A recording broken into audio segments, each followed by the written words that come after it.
On November 22, 1963, President John F. Kennedy was assassinated in broad daylight in Dallas, Texas. The official story: Lee Harvey Oswald, a lone gunman, fired 3 shots from the 6th floor of the Texas School Book Depository.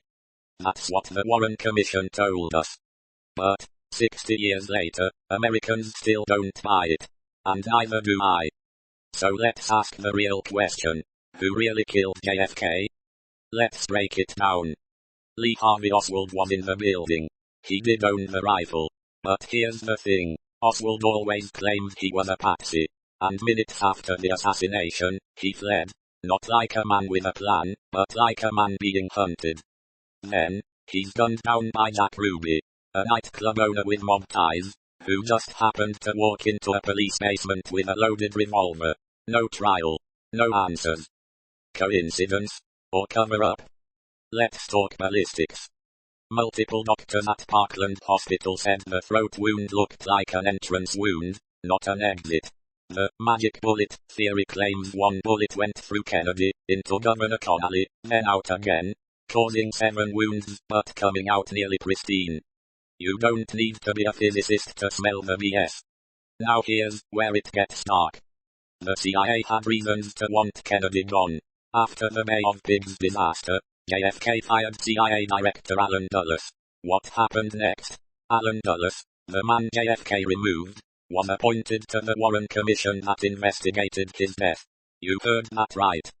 The same agency Kennedy vowed to splinter into 1,000 pieces, got to investigate his murder. That's not just a red flag. That's the whole damn parade. Then there's the mafia. RFK, Kennedy's brother, was cracking down on organized crime like never before. Mob bosses like Sam Giancana and Carlos Marcello hated the Kennedys. And guess what? Marcello told people he had JFK killed.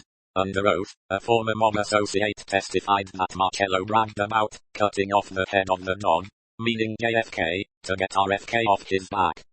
The House Select Committee on Assassinations, in 1979, even concluded Kennedy was probably assassinated as a result of a conspiracy.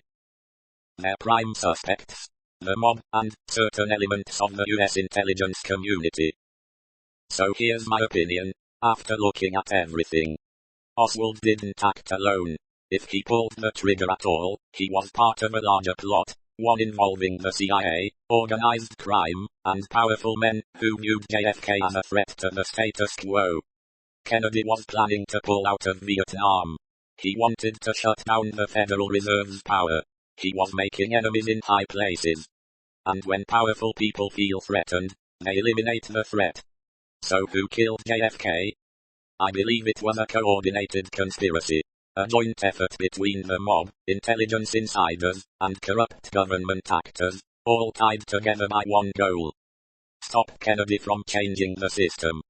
We didn't just lose a president that day. We lost control of the truth. And maybe, we've never gotten it back. This is Chaos Chronic. If you're ready to go deeper, subscribe, share, and remember, the truth is never as simple as they want you to believe.